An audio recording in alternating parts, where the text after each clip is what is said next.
I'm ready.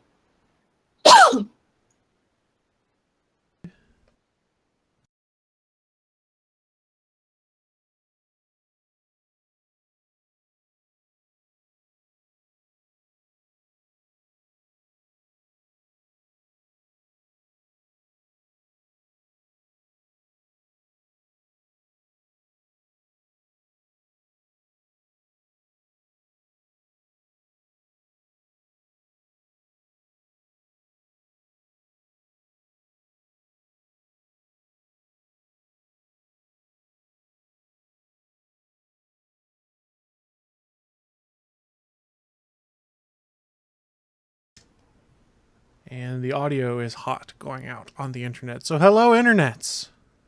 We're here. Hi, internet. Hello.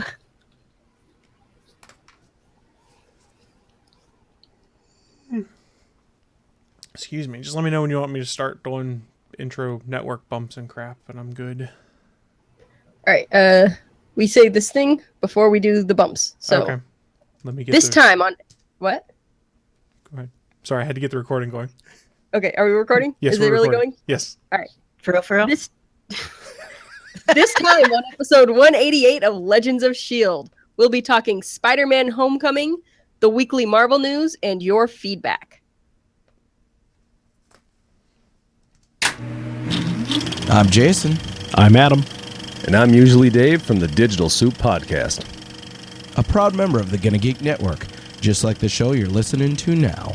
The opinions expressed are those of each individual. Check out all the other podcasts At GonnaGeek.com and get ready because geekiness begins in 3, 2. 1. You have been granted clearance by Director Phil Coulson. Stand by for S.H.I.E.L.D. debriefing.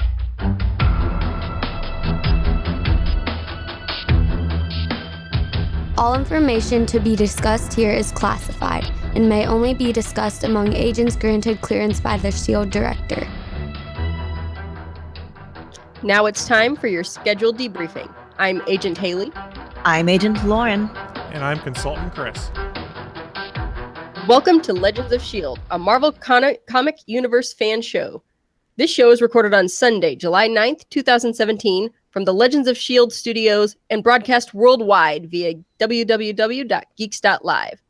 Legends of S.H.I.E.L.D. is a fan-based podcast on the ABC television show Marvel's Agents of S.H.I.E.L.D., Marvel's Daredevil, Jessica Jones, Luke Cage, and Iron Fist on Netflix, Legion on FX, the Marvel Cinematic Universe, and the Marvel Comic Universe in general, because of the guy in the chair. If you'd like to talk to us about the guy in the chair, you can find us at our website, legendsofshield.com. Or give us a call on the voicemail line at 844-THE-BUS-1. That's 844-843-2871.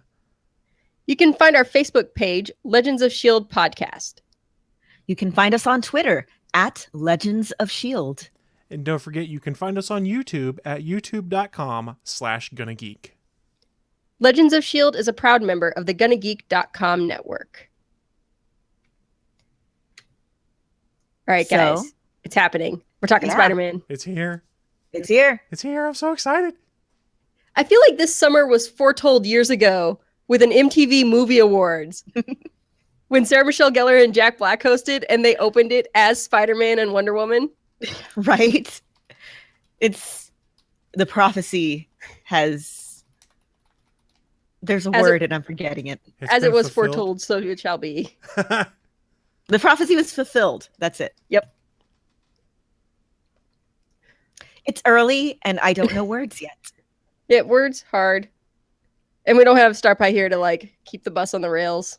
Yeah, train, somebody whatever's has to get words wrong if SP isn't here, and it seems that person is me. Yeah, and if I got to keep a bus on the rails right now, we're in trouble because I just did that for an hour and a half on a different podcast right before it, so I'm burnt. All right, well, we usually start with directors and writers and such, so Spider-Man was directed by John Watts. Yeah. Yep. He has 14 directing credits, starting in 2001 with a bunch of shorts and videos. He did a bunch of stuff for The Onion, actually, their TV shows. And he has The only I've not seen any of this stuff. Okay, the only one of his things that I really recognize is this movie. It's currently on Netflix, and I made so much fun of it when it came out. It's this movie called Clown. It's a horror movie produced by Eli Roth. It is literally the plot of an Aqua Teen Hunger Force episode from the early 2000s. I'm totally in. Yeah, somebody puts on a clown suit and then they start transforming into a clown, except in this one he murders somebody. So but yes, he directed that one. It would be safe to say then that this is probably his biggest work to date then, would be Spider-Man Homecoming. I think that's fair. Yeah, I think by far, just looking at this. And I think for this being the biggest production he's had to do, he did a damn good job. Yeah, I'd have to agree. Writers. Oh my God, so many writers. So we're not going to go into all of their credits because there's 6 writers. There's Jonathan Goldstein and John Francis Daly. Jonathan Goldstein, writer-wise, I'm looking to see what's probably the most notable thing he's done. He worked on The New Adventures of Old Christine. He did Horrible Bosses 2. John Francis Daly is the name that I recognize most among this team because he played Sweets on Bones, which I used to watch for way longer than I probably should have. And he is probably most notable for having been on Freaks and Geeks, which, let's face it, there is a lot of that sort of teen show feel on this. He also co-wrote Horrible Bosses 2 and Cloudy with a Chance of Meatballs 2. A lot of 2s. Yeah, John Watts, another writer here.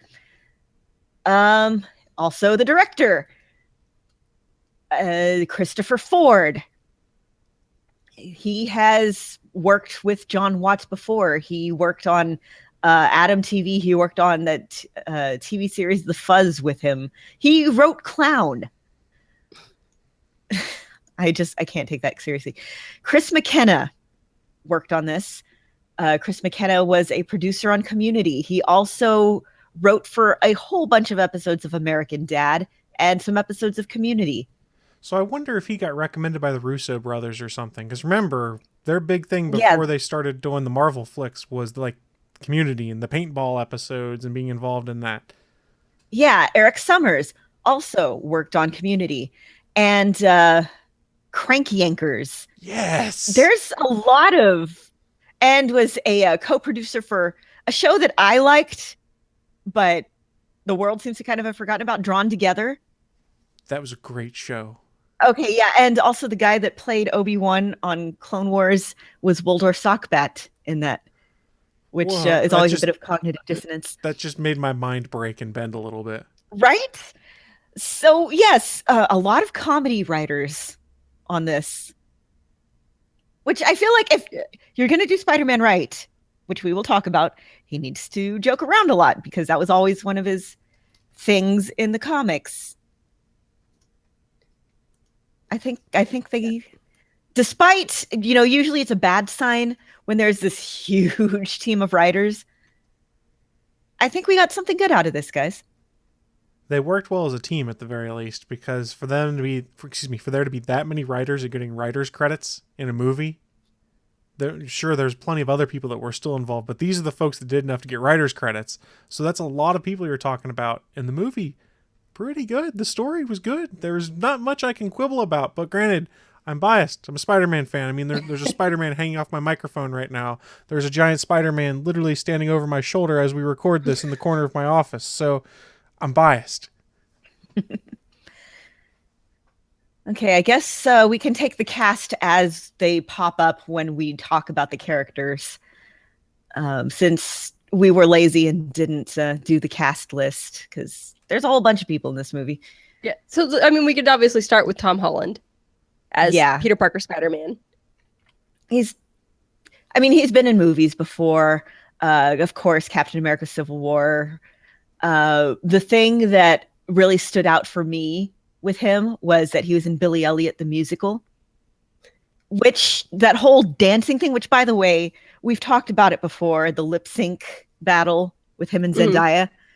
Watch it. It's amazing. Dude can dance.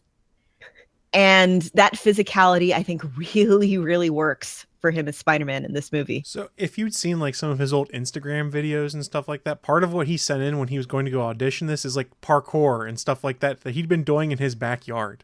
So the guy has a background in being able to be moving and doing flips and things like that. And I saw in some of the special features before I went to the movie, I was watching a bunch of stuff on YouTube because I had to watch as much as I could.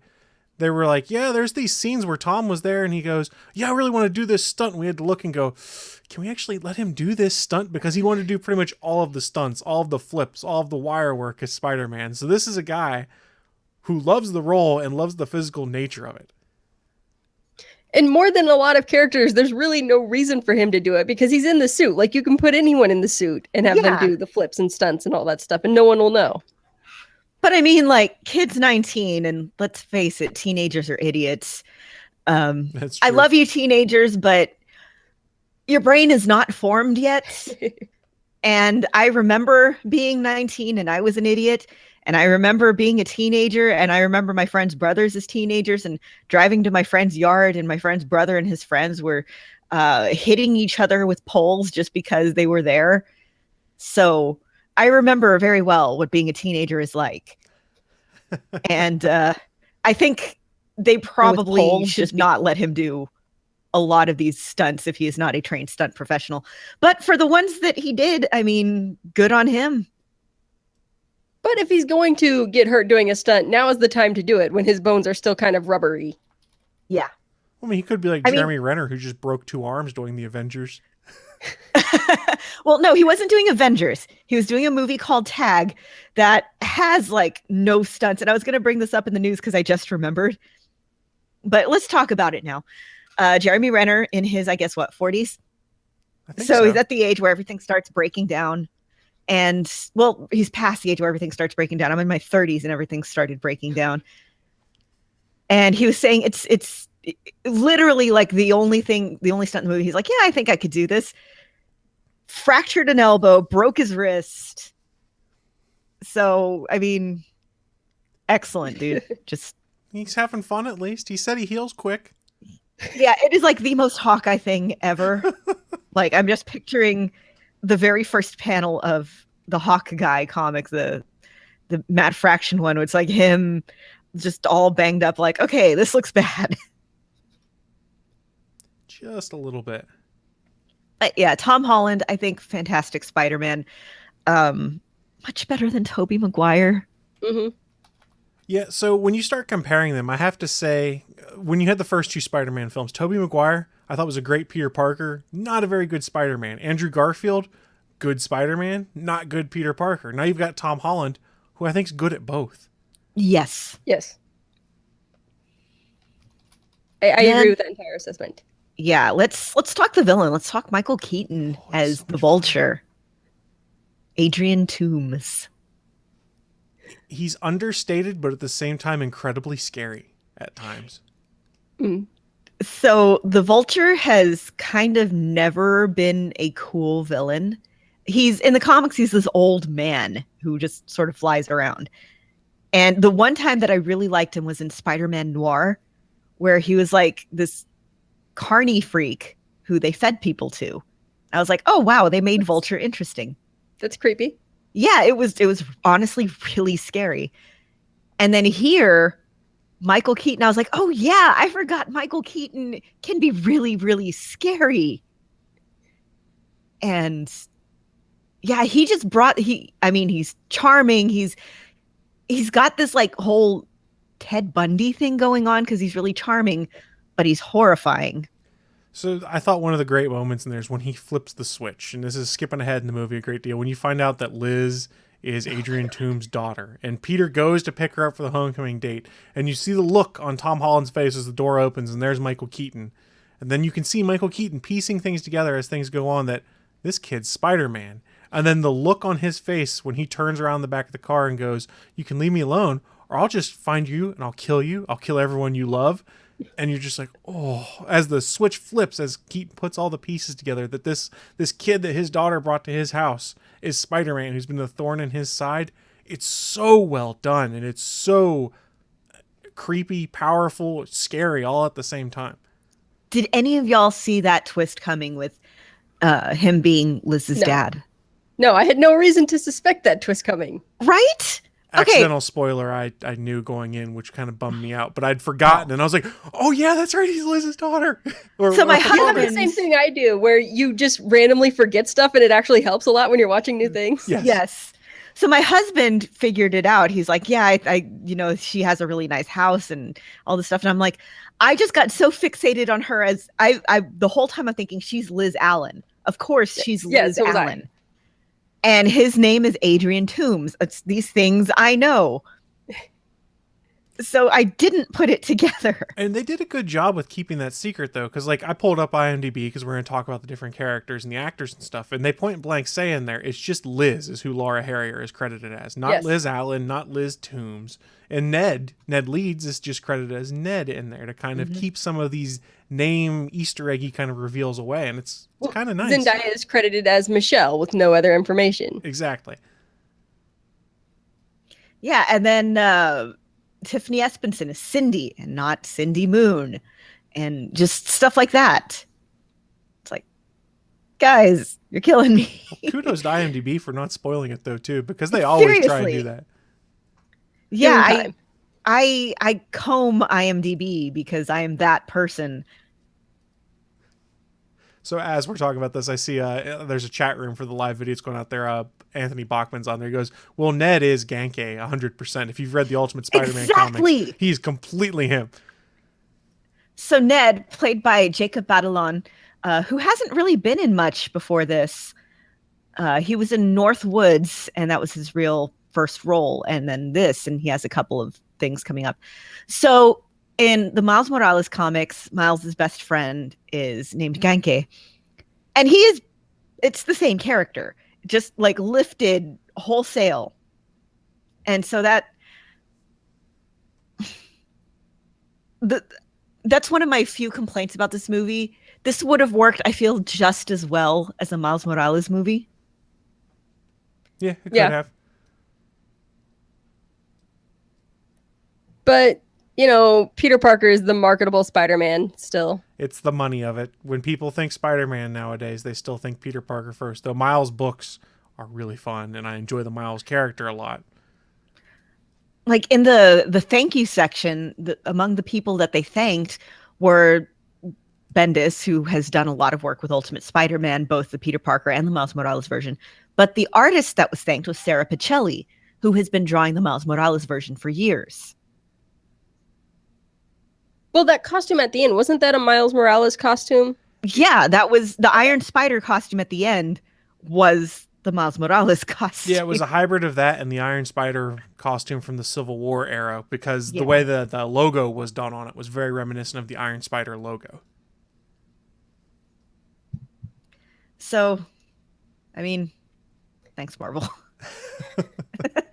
But speaking of which, Donald Glover, our third Community alum to get, our third Community actor alum to show up in these movies, showed up as Aaron Davis, who is Miles's uncle, and mentioned my nephew lives in this I've got a nephew. Yep. And the Ultimate Universe version of the Prowler as well. Yes. Yeah, it's like, again, just, they're teasing us, guys. They're teasing us. God, who else? So what did y'all think of some of the changes to Peter's social circle? Like Flash now being, instead of, the football star, now he's on the Academic team, which, by the way, my husband did academic decathlon in high school. And he was kind of nerd raging about the fact that this is not how Academic works. This is more like Quiz Bowl. Yeah, I did Scholars Bowl, so I couldn't talk about the specifics of Academic decathlon. I was on one of the math teams at one point in time. So was I. Yeah. So I was But- okay with a lot of the twists, a lot of the changes they did for Spider-Man's social circle in this regard. And I kind of like the fact that Flash Thompson's no longer the stereotypical jock who picks on everyone, but is more of just like the rich kid that throws his money around and Yeah. acts like a dick to Peter, basically. Yeah, because well, I liked that the movie was less white because Queens is, I mean, in the 60s, it was a very Jewish borough. In fact, Peter Parker has always kind of been coded Jewish, and Brian Michael Bendis has actually come out and said Peter Parker is Jewish, at least when I write him. But now Queens is a much more multicultural borough. So you're seeing a lot of the, minorities in this representation of Queens. Like Tony Revolori, who plays Flash, he's probably best known as Zero from Grand Budapest Hotel. We have Zendaya playing Michelle. We have, I'm looking at the cast, of course, Jacob Batalon as Ned. He's Filipino. We have Laura Harrier as Liz, and she's biracial. She's also going to be in Fahrenheit 451 very soon, so I'm looking forward to that. Tiffany Espenson as Cindy Moon. By the way, I really liked what they did with Betty Brant. Instead of now working at the Daily Planet, she's the Daily Bugle. like I always want to say Channel 1 because that's what we had when I was in school, but the school news, the really bad, like no budget. That was pretty great. Did you guys? It was always kind of weird. I'm sorry. Go Sorry. ahead. I was gonna say it was always kind of weird in the comics that she was like an adult working at a business dating this high school kid. Yeah, that was always kind of creepy. A little bit, yeah. While we're talking about some of the actors who were in this movie, did you guys catch who the voice of Karen was? Suit Lady? Yes. So Karen, Suit Lady, was voiced by Jennifer Connelly, who is, aside from being an amazing actress in her own right, Labyrinth, Requiem for a Dream, she is also married to Paul Bettany, Jarvis, Suit Vision, Man. Suit Man. So that was wonderful. There were also a lot of like people who are kind of big TV actors had very tiny parts in this movie, like Tyne Daly showing up as the Shield agent, or not Shield, Damage Control, right? Damage Control, Damage yeah. Control. Selenis Leva from Orange is the New Black showing up as the teacher. Martin Starr from, I guess these days he's in Silicon Valley, was their teacher that was taking them on the academic coach. I always think of him as Box of Frogs from The League. My girlfriend leaned over. She's like, "Is that Box of Frogs?" And I paused and went, "It's Box of Frogs." Yeah, I've been watching Silicon Valley lately, so that's kind of what I'm used to seeing him in. Michael Mondo from, I always think of him from Orange is the New Black, Vic the Dick. Yeah, because that's what I saw him in first. Yeah. He's in Better Call Saul. He's in... he was in Breaking Bad. Yeah, the guy's in everything. He's in Lost Girl. He's in just so much stuff. I mean, he's, I guess, Canadian. He's from Quebec. So, of course, he's in everything that films in Canada. And he plays Mac Gargan, who for some reason, I didn't catch his name. So it didn't hit me that he's the Scorpion, even though he has the big scorpion tattoo on his neck. If I hadn't seen that tattoo, I wouldn't have known that he was supposed to be Mac Gargan. So I caught it when they said his name. They said Mac Gargan. I was like, oh, okay, that could be cool for Scorpion. And then part of me went, oh, wait, they want to do a Venom movie still. I know they've said Tom Hardy's going to get the role, but if you've read the comics, at one point in time, Mac Gargan becomes Venom. So I was like, I wonder if there's some kind of eventual spin here where the Mac Gargan we get introduced here becomes the Scorpion. They set up their whole Sinister Six thing, and later on down the road also becomes Venom. I was wondering if they were just planting seeds or if I was just letting my imagination get way too far ahead of me. I think this movie is setting up a much larger Spider-Man universe than any of them before. And I think they're planning for a longer future, like to keep this particular franchise running. You know, they laid the seeds for Miles Morales so they could do Tom Holland for 10 years as Spider-Man and then continue the same universe with Miles Morales taking over the role. Right, and we know Marvel has their plans for him too, because Kevin Feige said as much that they have like a 5-movie plan for this, being this movie, the 2 Avengers spin-offs, and then not spin-offs, the 2 Avengers Infinity War movies or whatnot. And then he did say that Homecoming 2, or whatever they end up calling it, is going to be the opening act for Phase 4 of the MCU. Mm-hmm.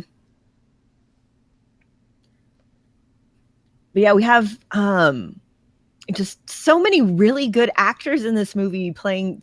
Hannibal Buress playing Coach Wilson. By the way, did y'all talk about how he sent another actor in his place to the premiere? I saw the news on that, but I hadn't talked about it, no. They said that the actor was a lookalike. Guy looks nothing like him. Like, he's another black guy, and that's, in my view, where the similarity ends. But Hannibal Buress, he's a comedian. He's amazing. He's on Broad City. He's probably best known for being kind of the male ally voice, taking Bill Cosby to task and bringing the sexual assault allegations to public light. And he's a really, really funny guy. And he's the coach who is in detention and just kind of doesn't care. We're gonna make you watch as this most video. coaches in detention are. Yeah. We're gonna make you watch this video with Captain America. I guess he's a war criminal now. There's so many good lines in this movie. But it's like, you know, the school budget has already paid for these videos, so they're going to use them. Yeah. What's they going to do? I mean, schools have no budget these days. Of course they're going to use what they have. It is true. Speaking of the school, did you guys notice the little Easter egg with Principal Morita? Yes. Of course, Principal Morita, played by Kenneth Choi, who played Jim Morita in First Avenger, Captain America, the First Avenger. And in his office, pictures of the Howling Commandos, pictures of Jim Morita, the medals on the wall. So presumably his grandkid or something. Yeah, that's what a lot of people on the internet are assuming, is it's the grandson. That's cool. Yeah, that's pretty awesome. We also have 2, not 1, but 2 shockers in this movie. Yeah, the gauntlet looks like it's a modified version of a Crossbones gauntlet from Civil War and First Avenger. Not First Avenger, Winter Soldier. I knew what I meant, I just couldn't say the words. It's the curse. Yeah, of course, Michael Keaton joking, like, just kind of calling that out, saying, "Oh, you're running around calling yourself the Shocker." And of course, the guy's wearing the jacket. I saw the jacket. I saw the yellow sleeves with that crisscross pattern. I was like, wait a minute, that guy's the Shocker. Yeah, and they killed off Herman Schultz real fast. Yeah, he went vaporized, like not almost immediately, but really fast. So then New Guy got to be the Shocker. New Guy was Herman Schultz. The original Shocker, Jackson Bryce. Oh, my bad. I got him flipped in my head. Yeah. Bokeem Woodbine played second Shocker, the one who stuck around for most of the movie. He was on Southland. This is such a dumb thing to be happy about, but he played George Washington in an episode of Drunk History. In the Hamilton episode, actually. He was also on Fargo. A bunch of other stuff. He has a really long and good career. I probably know him best as Leon Cooley from Saving Grace. But yeah, dude was, let's face it, a much better Shocker than Logan Marshall Green, who played the first Shocker, who just kind of ran around and then made threats that he couldn't back up. That's fair. That's very fair. And of course, we got the Stan Lee cameo pretty early in the film. We also had the Tinkerer in the film, which I didn't catch at first, that Phineas Yeah. Mason was the Tinkerer. And then I was reading some articles afterwards because I'm sure there's stuff I missed. And I was like, oh, Tinkerer. So we've got the guy in the MCU now that's going to build the supervillain suits. Yep, played by Piper's brother from Orange is the New Black, Michael Chernus. Boy, got Orange is the New Black so- connections here too. Yeah, we've got a whole bunch of Orange is the New Black in here. So one of the things that I really like, okay, it set the tone for me was at the very, very beginning, Peter filming everything. Yes. That was so much fun. Yeah, and we get the sort of recap of what he was doing in Civil War, but from Well, didn't Selma's Tom point of Holland view. do a bunch of those kind of videos when he was recording, I think filming so. Civil War?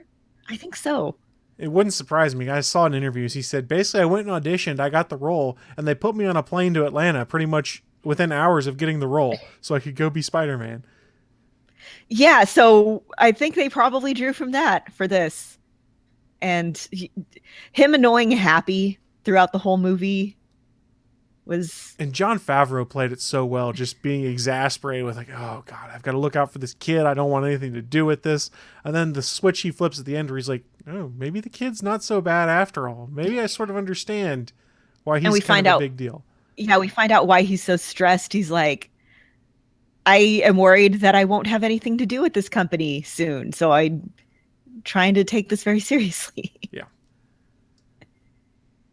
I mean, And and of course- Jon Favreau's Happy's basically our Tony replacement for the movie, because while Robert Downey Jr.'s top billing and near top billing on this, he doesn't have a ton of screen time, and I don't think that's a bad thing necessarily. But they use Happy to replace him when they don't need him on there.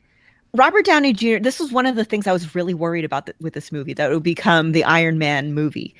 Robert Downey Jr. has just so much screen presence that he really tends to grab from whoever's around him unless they can also back it up. So I feel like using him very, very sparingly was absolutely the right thing to do with this. Have Iron Man be kind of the distant pseudo-parental figure that Spider-Man's trying to live up to from a distance.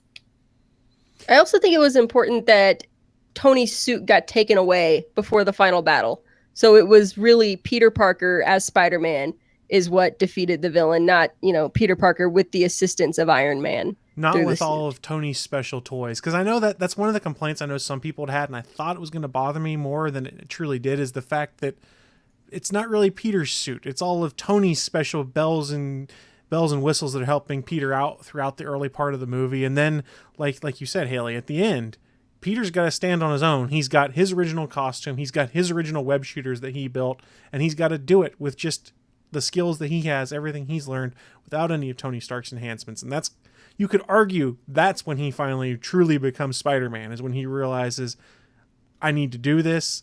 People are depending on me. I don't necessarily need to be an Avenger to make everything better. I can go out and I can do my piece. I can be ground level instead of feeling like he's being kept from something by not being Avenger. I think he starts to realize that maybe this is more my role right now.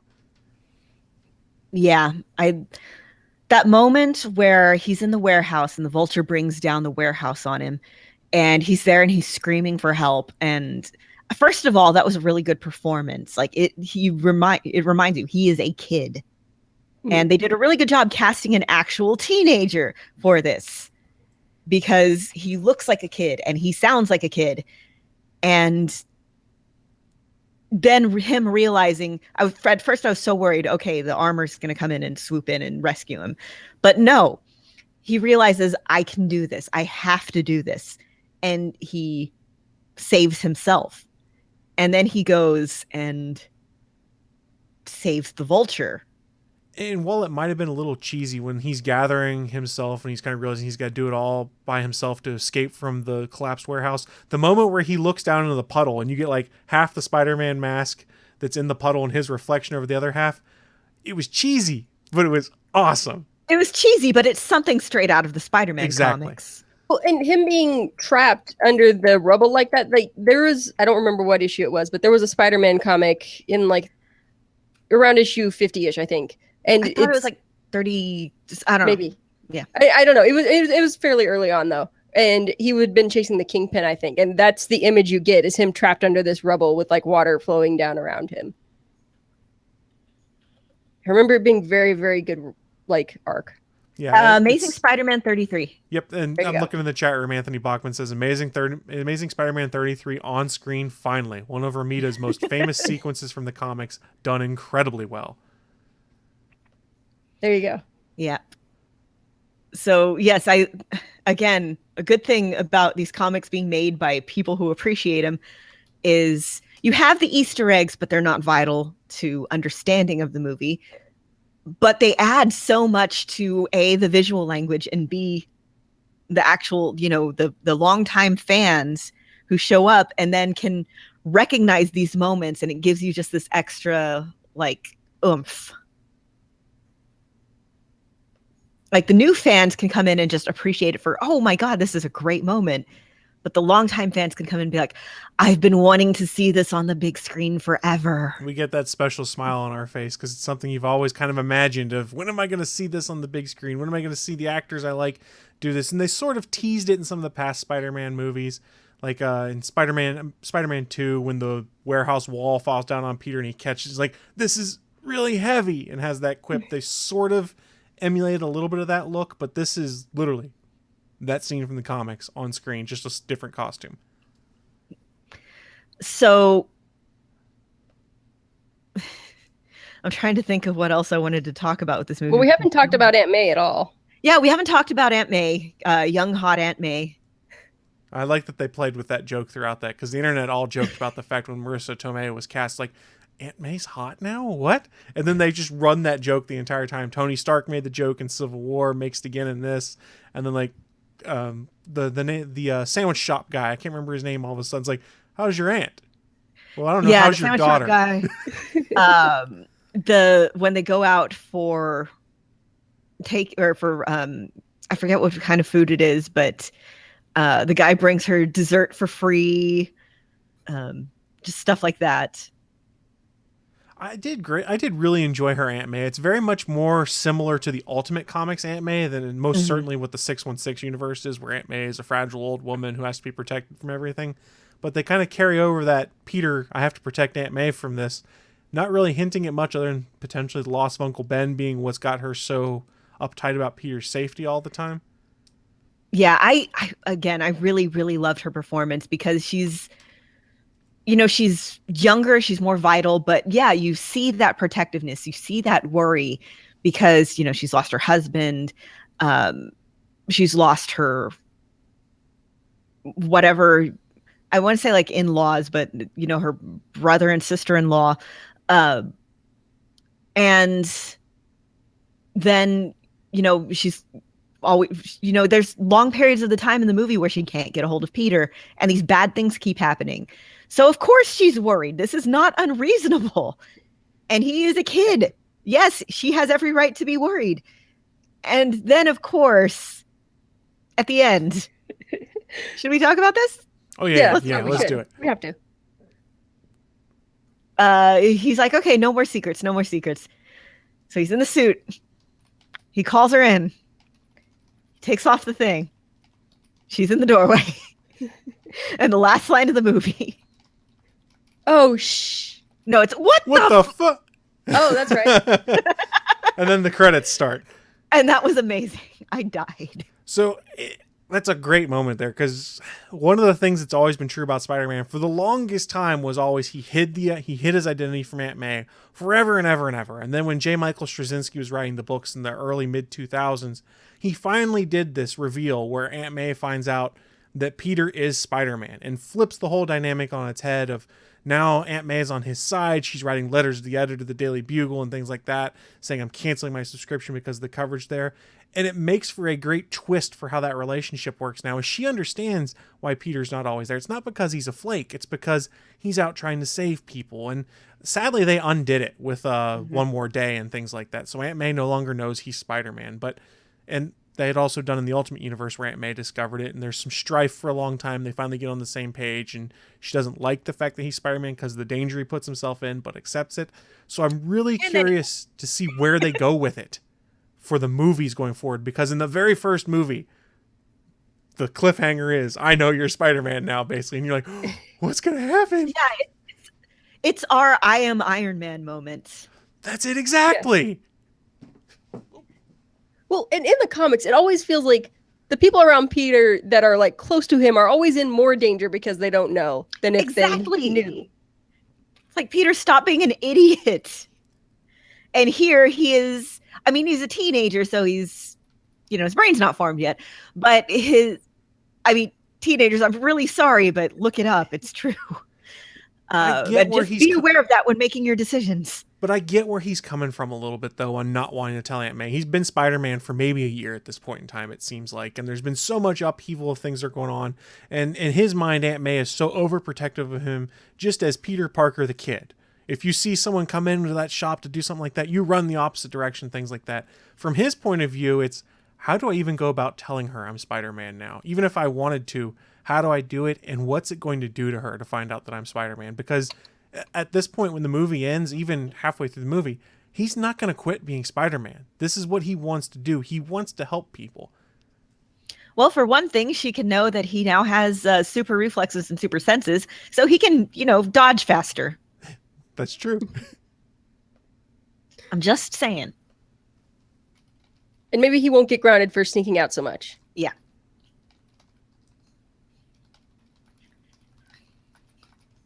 That's true. He never got grounded, but she knows. I don't know if Peter ever truly realized that she knows, because this is something we didn't even touch on in this, and John Watts even touched on it in some interviews. Peter doesn't have a spider sense in the MCU version, and that could be coming. It could be as his powers evolve and as he grows, it develops.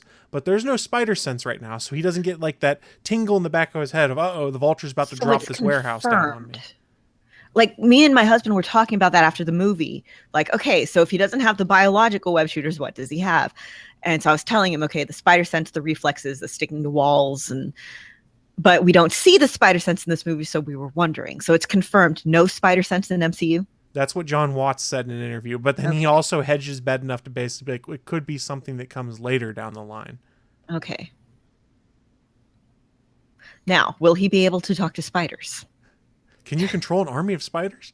Do you shoot venom? Yeah, Ned is adorable. I love Ned. Yep. He gets to be the guy in the chair. That whole scene was so great. What are you doing? Looking at porn? I like that he had like 4 computers all in a row there he could have used, but he didn't. He had to go back and forth across the aisle. It looks so much cooler. Yes, I know. I know exactly why he did it.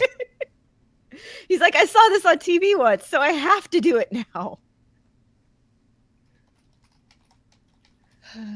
It reminded me of 24, basically, because they used to do in 24, people be across multiple computers. So you get this sweeping shot of someone getting in their office chair with wheels and pushing another one and typing more stuff. And I was like, oh, okay. It looks cool on screen. It's completely impractical. I mean, they could have just like 6 tabs open on their computer and who cares? So what did y'all think of Michelle/MJ? Because I got in a discussion with some people last night. I liked her. I thought she was fun. I liked her. She just didn't have much of a role in this movie. Exactly. Like, clearly she's there to have a bigger role in future films. Yeah, she's there for future stuff. That's how I looked at it. They set up the character. They dropped the little bomb that she's MJ, not necessarily Mary Jane Watson, because it's Michelle Jones, I believe, is what they'd said in something I'd read online. So while she is MJ, she might not necessarily be the MJ. It could just be them screwing with us, or they could do it that way too. They've left themselves open to correct as they decide.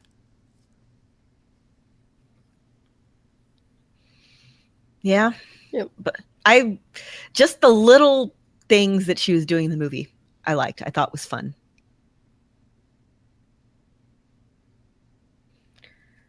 Anything else we want to talk about? The press conference at the end, did anyone else think like Tom Holland, oh, this is a test, I just passed right, and then get a chuckle when it ended up being, oh, no, we were going to make him an Avenger? That was pretty great. That was fantastic. And then, of course, we get our Pepper Potts cameo. Who we haven't seen since Iron Man 3, right? That's correct. And for all you shippers out there, Tony and Pepper are back together again. Yep. And more than that, it looks like they might be getting engaged. Maybe. Because possibly. they need to do something with all the press that's there. Well, was it press that was there, or was it just like, Avengers related people there to celebrate? It seemed like a press group back there because I was like, Okay. I could have sworn rather I heard like cameras clicking and things like that from like Yeah. camera shutters. Okay. So that's fun. The whole movie's fun. That's the thing here. Like, I walked out of this movie with just a big smile on my face, and I was like, this does not much to change the MCU as a whole, but it tells a fun Spider-Man story in the MCU. I mean, because really, what are the repercussions of the MCU as a whole when this comes out of this? You've got an established Spider-Man now. You've got an Adrian Toomes, and you find out about the fact that there's been a black market around supervillain hardware, but it's not like Thor Ragnarok, which is presumably going to change the shape of things of the MCU. It's not like the Winter Soldier or Civil War, where things come out of that movie and it drastically changes how everything's going to go going forward. This is like, it's almost like a one-shot comic that you would read in the middle of an arc of something else. It tells a story, it's good, and has minimal impact on everything else. This establishes Damage Control as a unit that is out there. Mm-hmm. Which, again, makes sense because a lot of stuff going down in the MCU, a lot of damage. So they need people to, not only clean up, but get all these otherworldly and dangerous stuff under control. Some people have also expressed a concern that this might have broken the timeline of the MCU, and I haven't read enough on it to fully understand. But remember, it opens with the Vulture basically, or Adrian Toomes, them starting to do the recovery efforts from Avengers 1, and then it's 8 years later to get to where we are now. So I haven't looked at things to see, but there's a lot of people wondering, did you guys break the timeline a little bit? Yeah, I saw people talking about that.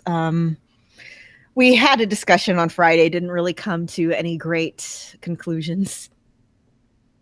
Well, see, I was thinking that if they want to keep Peter Parker in high school, then it's probably for the Spider-Man movies, each movie is like the year after the one before. So I guess it's possible that this individual movie is farther ahead in the timeline than what we've seen. That would be interesting. Because if you think of it that way, they're doing it 1 year at a time, then the next movie he'd be, a junior in high school? Whereas if we're going real years forward, he's a sophomore now, I think he said. Yeah, so he's a sophomore. Next Spider-Man movie is 2019, so he'd be a senior then in high school if they're going by real time. So they buy themselves a little more time that way. I like it.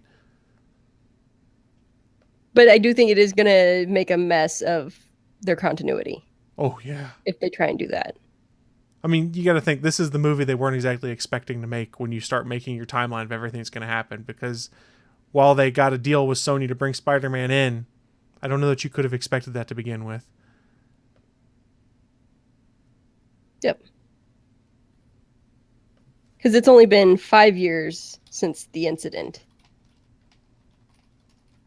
I think you're right, yeah. I don't know. That's stuff we'll probably need to read online to understand better. I just didn't know if you guys had any more insight than I would. Nope.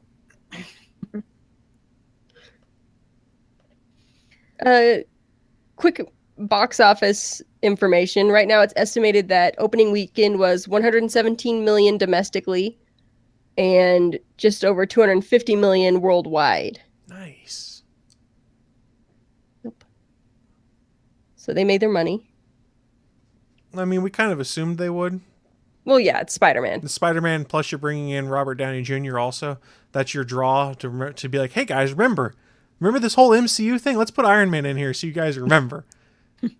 That's not necessarily a bad thing. I really hope with the sequel to Homecoming 2 or whatever they call it.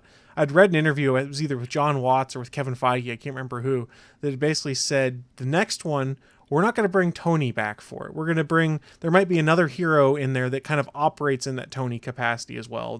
There'd be some other tie to the MCU with about equal screen time and things like that. So that could be kind of fun if you've got Spider-Man having quasi team-ups with other superheroes going forward. Yeah. Also, I really loved that they called it Homecoming, being that it's finally back under sort of Marvel's purview. Mm-hmm. Yes, that was lovely. I mean, sort of, but still. All right. Any quotes or? No, I wasn't able to take those kinds of notes. So yeah, well, I was geeking out too much to make quotes, I'll be honest. I was just like, as I watched the movie all the time. I mean, I could just steal them off of IMDb, but I know they didn't get all the good ones. So Yeah, if I can't do it right, I'm not going to do it. that's fair. But elsewhere on the network, you can listen to the Starling Tribune's latest episode about Legend of Tomorrow, Legion of Doom. The Starling Tribune reporters, Stargate Pioneer, the lovely Chris, and Michelle discuss the Legends of Tomorrow episode, The Legion of Doom. If you want to know about henchman history, the future of Lily Stein, the delight of Evil Rip Hunter, or the mystery behind a 1998 bottle of Guggenheim champagne, tune in for all that and more. Do you have bumps? I don't have that one. Sorry. Okay. If you listen to the final podcast, there will be a bump here with music. Okay. And that takes us into the news. And we're going to start with fictional news for the fictional belated birthday of the fictional Phil Coulson, July 8th, 1964. So happy birthday, Phil Coulson. Yay. And then we'll talk some Spider-Man news, since that's what we're talking about. And apparently, according to this article, Spider-Man Homecoming diversity push makes no sense. Okay. It's not like it sounds. This is from theroot.com, which is, a website that's, about minority issues and stuff. Their opinion is that it is an utter fail for Marvel diversity. Because for all that they do have a lot of non-white characters in the movie, it's basically kind of wholesale yanking Miles Morales' story and giving it to a white guy, and the giving all of the secondary parts to the brown people. Their arguments, I think, is not a fully, it's not one that I completely agree with, but it is one worth reading, in that this is a good point. In Hollywood, comic books diversity still means giving white guys their choice of mixed race or light-skinned, Hollywood-approved women of color as love interests. There's still a lot of pushback against interracial relationships on screen. Again, it can really only be white guys with light-skinned women, or black guys with mixed race, or kind of like Latino women. Let's face it, Hollywood is systematically racist. Like the system is racist. But the article, I think, is flawed in that I really liked seeing a lot of the just kind of me as a woman of color. I liked seeing a lot of the kind of background diversity of the movie, because it shows that, yes, Queens is not a monolith. However, I would have liked if we'd gotten the Miles Morales story, if we're just kind of lifting this wholesale. I think that's kind of the argument. Maybe it's not the argument they're making, but that they should be making. It's not the diversity that we are seeing that's the problem. It's the diversity we're not seeing. Yes. We're not seeing, the black superhero with the lead in the role yet. Yeah. And the only way that we will see that is if people actually make the effort for this to happen. Like the casting people need to make this happen. The directors need to make this happen. Producers need to actually be willing to take the risk. Audiences would like to see themselves represented. It's not an alien concept. But Hollywood is Hollywood, so it's going to be a while. Yep. I mean, just to get a woman in a lead role, how many years was it since Elektra, between that and Wonder Woman? We don't talk about Elektra. It wasn't that bad, I think, was the decision we reached. It was it's not great, good, but it could have been worse. Yeah, it could have been Batman v Superman. Sorry, I took my DC shot. I only get one. But let's stick with Marvel. We've got some Infinity War set pictures that are teasing another Marvel villain. Yeah, considering that I said I think Scarlett Johansson said there's supposed to be like 64, 62 Marvel characters in one scene. IO9 has some stuff in one of their morning spoilers things. There's Infinity War set photos featuring Paul Rudd, but the one that we're talking about has Benedict Cumberbatch in his Doctor Strange outfit wrestling a man in a mocap suit. The mocap actor has the words E.B. Maw written on the back of his suit, leading people to think that's a stand-in for the comics villain Ebony Maw, the strategist of Thanos' Black Order. They've already been rumored heavily as being involved in the movie, so that makes sense. And some more MCU news. Nick Fury is going to be in Captain Marvel. Yes. The last time we saw Fury was in Age of Ultron. And what I've heard is I've heard people say co-starring, and I've heard people say making an appearance. So we don't know in what capacity yet. But we do know that he will be in it. So, yay. I think they've Well, just it been... makes... Sorry, go ahead. I was going to say, I think they've just been rationing Samuel L. Jackson's appearances because I don't know how much is left on that contract. It makes sense for Nick Fury to be in Carol Danvers' story, though, because of her military history and the possibility that she's worked with S.H.I.E.L.D. at some point. Yeah, could be a flashback or something like that, or it could be whatever Nick Fury's doing now. I mean, it's not S.H.I.E.L.D., but he was in the Avengers headquarters at the end of Age of Ultron. He's got to be doing something that would tie in. I don't know. He's doing whatever he wants.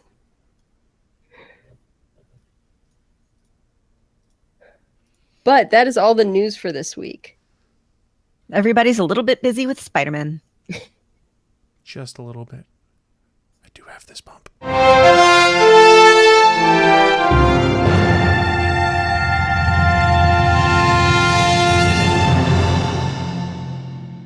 We have a little bit of feedback on Twitter in response to us posting our discussion of Legion Chapter 4.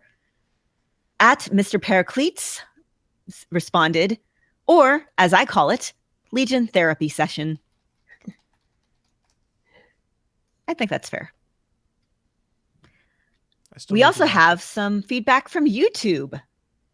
I'm so used to Twitter.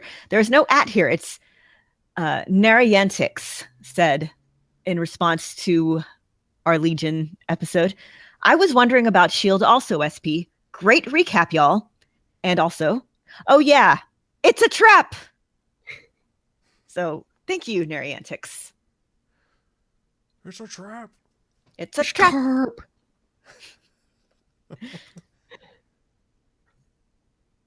All right. Well, that is it for this week. Are we ready to walk it out?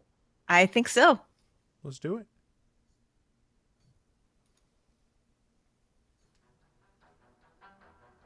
No. That's No. It's the only one I had. Okay. All right. You don't have to bump in. This is where the happy do song goes. Oh, see, that I only had one labeled outro in the stuff that SP gave me. So Okay. Jeez, SP. maybe I pulled the wrong one. There was like 3 different, but that was the most recent dated outro. Okay. All right. Well, thank you to everyone that is participating live in the chat this week. We're glad that you all enjoyed Spider-Man and you came to talk that with us. Thank you to the lovely Chris for joining us to discuss Spider-Man this week. Anytime. Thank you to everybody who gives us feedback, whether it's on Twitter, on YouTube. If you feel like calling us, we would love to hear from you. We love hearing when you send us stuff, whether it's your opinion. Send us your opinion on Spider-Man once you've seen it. We'd love to know what you thought. We just love hearing from you. We love you guys. Now start playing the music. And until next time, I'm Agent Haley. I'm Agent Lauren. And I'm Consultant Chris. Bye. Bye.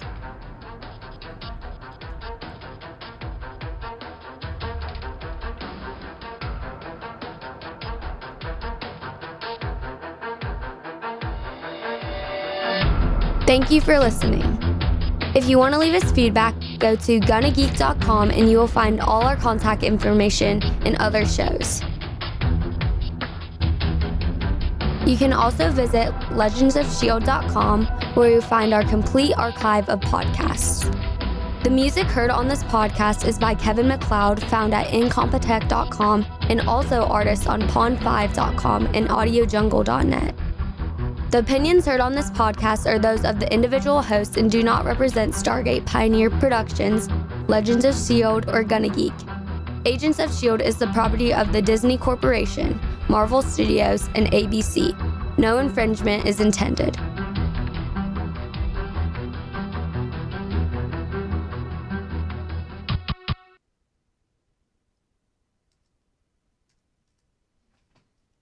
All right.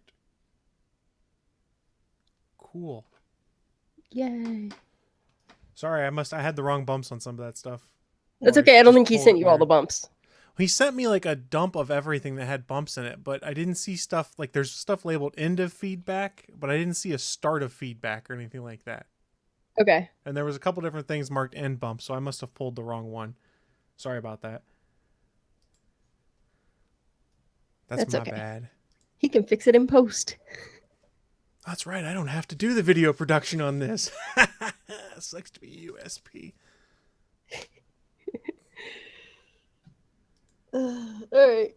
So everyone watching live, I'm going to kill the live stream. Thanks for joining us, and we'll see you later.